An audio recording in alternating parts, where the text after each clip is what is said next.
రఘురామకృష్ణరాజు గారి మీద దాడి జరిగిన విజువల్స్ మీరు అందరూ చూసే ఉంటారండి. గొడవ ఎక్కడ స్టార్ట్ అయిందంటే ఆకివీడి పెదపేట ఎస్సీపేటలో రఘురామరాజు పాత రామాలయం ఒకటి ఉంది, రామాలయాన్ని నేను బాగు చేస్తానని చెప్పి వెళ్ళారు. అయితే అదేం తప్పు కదండి, రామాలయం ఎక్కడైనా కట్టొచ్చు. ఈ భారతదేశంలో ఏ ప్రాంతంలో అయినా, ఏ కులం మధ్య అయినా, ఏ మతం మధ్య అయినా, ఈ భారతదేశ భూభాగంలో ఎక్కడైనా కట్టొచ్చు రామాలయం. అట్లేదు, ఎందుకంటే రాజ్యాంగం హక్కు ఇచ్చింది. అయితే అక్కడున్న కొద్ది మంది ఏదైతే రామాలయం నిర్మాణాన్ని అడ్డుకున్నారని వస్తున్నాయి కదా వార్తలు, వాళ్ళకి పని ఏంటి? అందులో కొద్దిమంది మాట్లాడుతున్నారు, వీళ్ళెవరూ కూడా నిజమైన క్రిస్టియన్స్, నిజమైన దళితులు, న్యూట్రల్స్ మాత్రం కాదండి. అక్కడ రఘురామరాజు గారు పని చేస్తున్నారు, ఆ పనిని అడ్డుకోవాల్సిన అవసరం ఎవరికి ఉంది? జగన్ గారికి ఉంది. మరొక శత్రు ఎవరు? పివి సునీల్ గారికి ఉంది. కొద్దిమందిని రెచ్చగొడతారు. వాళ్ళు రెచ్చగొట్టి ఇక్కడ అందరూ మేము క్రిస్టియన్స్ ఉన్నామండి, ఇక్కడ కట్టొద్దండి అని ఒకరిద్దరు స్టేట్మెంట్లు ఇచ్చారు. నేను వాళ్ళని అడుగుతున్నాను సూటిగా, అక్కడ క్రిస్టియన్స్ ఉన్నారు కాబట్టి రామాలయం కట్టొద్దు అనే మాట మీరు మొదలు పెట్టారు అనుకో, ఓసీ పేటల్లోను, బీసీ పేటల్లోను, అలాగే హిందువుల మధ్యలో ఉన్న చాలా చర్చలు మూసేయాలనే గొడవలు మొదలు పెడతారు. అది మొదలవుతాయి. ఎందుకు అవుతాయంటే మీ మాటల వల్ల, మీరిచ్చే ఇలాంటి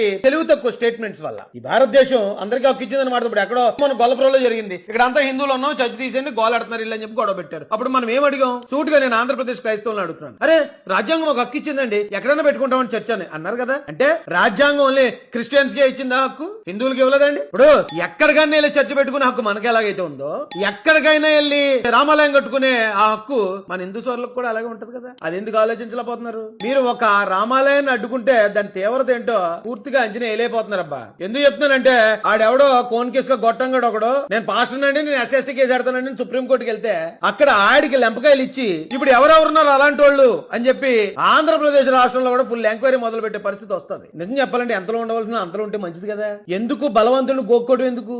ఒకవేళ నిజంగా బలవంతుడు ఆయన తప్పుగా మీ మీదకి వచ్చాడు అనుకో, తిరగబడండి, ఎదిరించండి, శభాష్ అంటారు అందరూ. అంతేగాని మనమే రూల్స్ మాట్లాడతాం, మనమే రాజ్యాంగం కోసం మాట్లాడతాం, సమానత్వం కోసం మాట్లాడతాం, హక్కుల కోసం, మత స్వేచ్ఛ కోసం మాట్లాడతాం. మత స్వేచ్ఛ అంటే ఓన్లీ క్రిస్టియన్స్ మాత్రమే అనుకుంటున్నాం ఏంటి? నేను ఆగివిడి పెదపేటలో ఎవరైతే రామాలయాన్ని వ్యతిరేకించారో వాళ్ళని అడుగుతున్నాను, వాళ్ళకి సపోర్ట్ చేస్తున్న వాళ్ళు అడుగుతున్నాను. ఎందుకంటే గొడవ ఎందుకు? ఇప్పుడు ఆయన ఇవాళ శ్రీరామనవమి వెళ్తాడు, ఆయన రామాలయానికి వెళ్తాడు, పూజ చేస్తాడు, దండ వేస్తాడు, కొబ్బరికాయ కొడతాడు, ఏదైనా జరుగుతాయి అక్కడ నిరసన తెలియజేయాల్సిన అవసరం నిజమైన దళితులకి, నిజమైన క్రిస్టియన్స్ అయితే వాళ్ళకు ఉండదు. కానీ నిరసన తెలియజేయడంతో పాటు ఆ మేకులతో దాడి చేయాల్సిన అవసరం ఎవరికి ఉంటుంది? ఆయన మీద దాడి చేయాల్సిన అవసరం. టు బి హానెస్ట్ నేను చెప్తున్నానండి, అక్కడ దళితుల్లో ఇంకొకళ్ళనో పిక్చర్ లోకి తీసుకొస్తారు ఫ్రంట్ లైన్ లోకి. ఇది రఘురామరాజు గారికి దళితులకి సంబంధించిన గొడవ అంటారు. ఇందులోకి కొంతమంది ముసుగు దొంగలు ఎంటర్ అయిపోతారు. ఈ ఎంటర్ అయిపోయిన ముసుగు దొంగలు రఘురామరాజు గారిని ఏదైనా చేసి ఆ క్రెడిట్ అక్కడ ఉన్న దళితుల అకౌంట్ లోను, క్రిస్టియన్ అకౌంట్ లోను వేసేస్తారు.